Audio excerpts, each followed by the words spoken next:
This is a song I've had for about 10 years.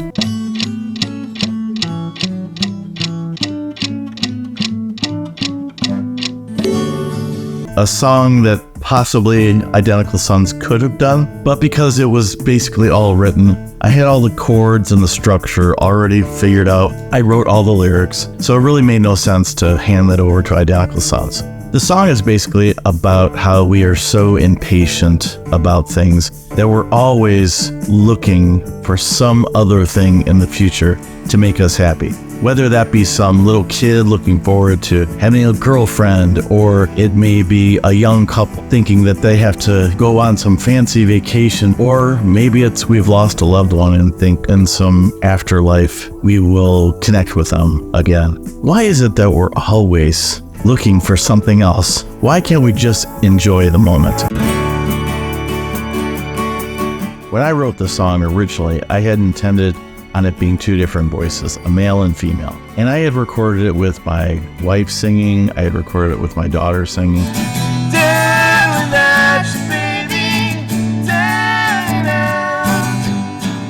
And there was one particular note in the song that I just could not get them to reach.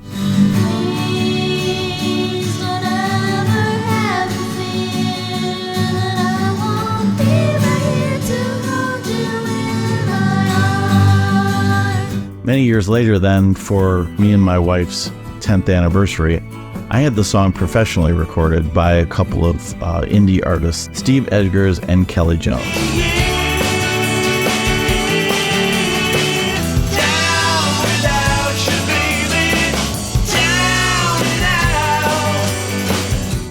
I was moved to tears when I heard that Kelly effortlessly hit the note that I really wanted.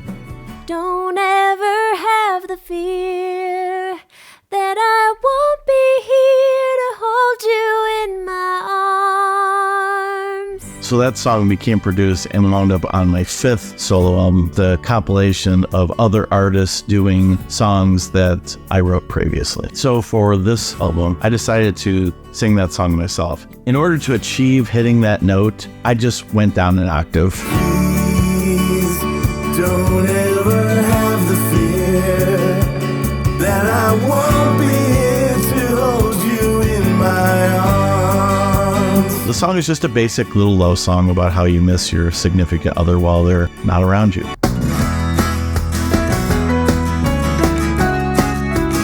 This is a fun little song. It's a very upbeat sounding song against kind of like some negative lyrics. It seems to me the way that things are now, we'll forget the world we built and just burn it down. The lyrics are about, could be a friendship, a marriage, someone that you've had a connection with for a long time. You've developed a strong bond, a friendship, relationship, whatever it is. And you're getting signs that maybe they don't feel that that relationship is important.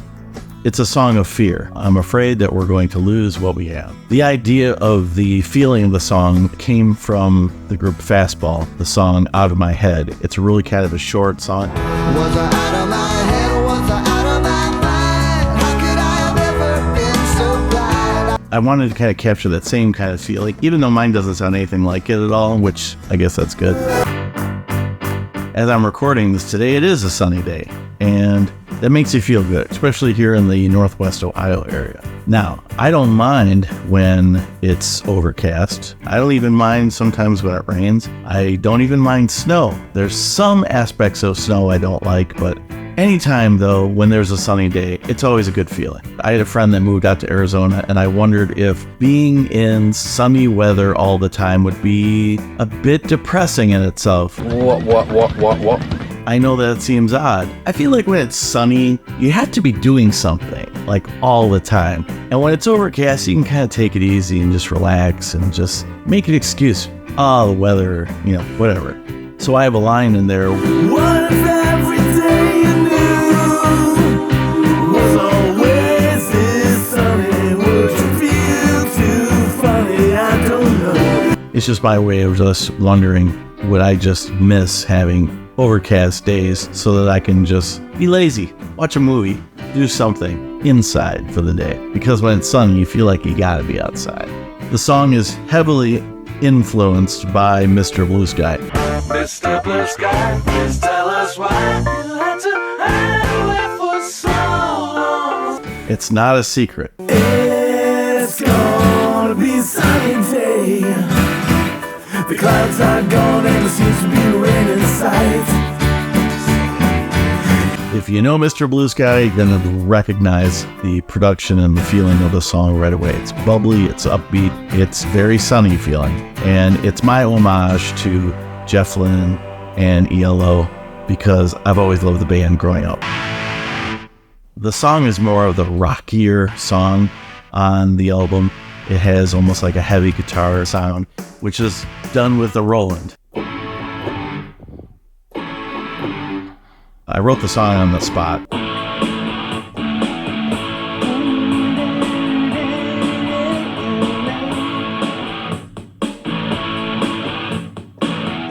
It's a song about a person who is unable to break it off with maybe a relationship that's very toxic, written from a male's point of view, and the female is having trouble letting go of the relationship. Let him go, let him know. Again, it's just a matter of when. Let him go. Time to show that you're done with the war and won't take it no more. Let him go. If you've been in a relationship of any kind, you know that it's hard to just turn off feelings. To jump from one situation to another, you may be just jumping from one frying pan to another frying pan. But this story is that a man is trying to convince the woman that he's interested in to take a chance. It's not going to be like it was before. Almost the inverse from the song, Better Than Ever. This is one of my favorite songs on the album. It's a song about my wife. She has made my life better than ever. I have been with her for almost 20 years now, and it has just been a wonderful time. What if you gather all the men of history? There wouldn't be a single one I'd rather be, because I'm finally better than ever. I came from a pretty miserable relationship in the past, and because of that, I felt very jaded. 'Cause life with you has made my life so good. She's restored my belief in that love can actually happen. When you listen to the lyrics, you probably go, what is wrong with Todd and Kim's relationship? What does it take to make you happy? What does it take to see you smile once again? The song is actually based on one of my favorite movies, Eternal Sunshine of a Spotless Mind. This was a movie that I really enjoyed in between my two marriages. It chronicles the life of Joel, who goes to a special doctor to have his memories erased of this girl that he met, Clementine. And the movie is told really cool because it's almost like in reverse. They start with the most recent memories and they start rewinding and getting rid of the memories to the point where they first meet. The movie just makes me appreciate that we are in charge of our relationships. It takes two. We can't always be waiting on the other one. It takes both of us to be doing our part to make it work. And hope that it never gets to the stage where it's irreparable. Hopefully, if you enjoyed the movie, you'll enjoy my song. If you enjoy my song, maybe you'll enjoy the movie. Hard word to say, but inamorata, it just means lover, sweetheart. It was a song that I had written a long time ago on my very first pre-solo album called 4 Divided by 4.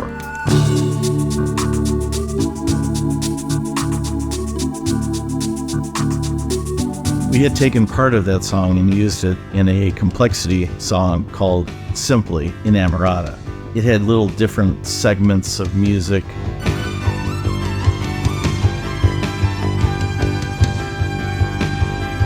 But now it's just a simple piano and strings arrangement. It's just about a love affair. A lot of the lyrics don't necessarily make sense. I wrote it in the 90s. I was trying to be very grunge, indie, where a lot of the lyrics probably meant something to somebody.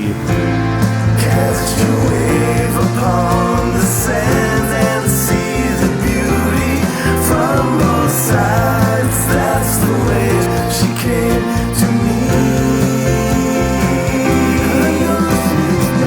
it can be your own interpretation of what it means. I think it's just a really nice little ballady song. I tried to make the song very cinematic sounding. It's probably the least poppy song on the album. This was a song I wrote while taking walks around the neighborhood in the morning. I was doing it very early in the morning, like 5 o'clock, and while the sun hadn't come up yet, the streetlights created their own shadows. But as the sun came up, those shadows would slowly fade away. I kind of compared that to my life. The older I get, people that I may have known pass away, events, memories, they all start to fade away as you get older. Towards the inevitable, you will eventually one day fade away. The shadows fade away when the sun comes out to play. And I know I won't have long. As much as that is depressing, it can also be inspiring to not waste time and to be productive in the time that we've been given. As a songwriter, not really a singer, not really that great of a musician, I've always been kind of insecure about my singing. I may not be a singer, but I can write a song. And the summer may not be good enough as I hear them sing along. I have taken this hobby, kind of risen above all my own negativities, and at this point, written or co-written and recorded over 110 songs.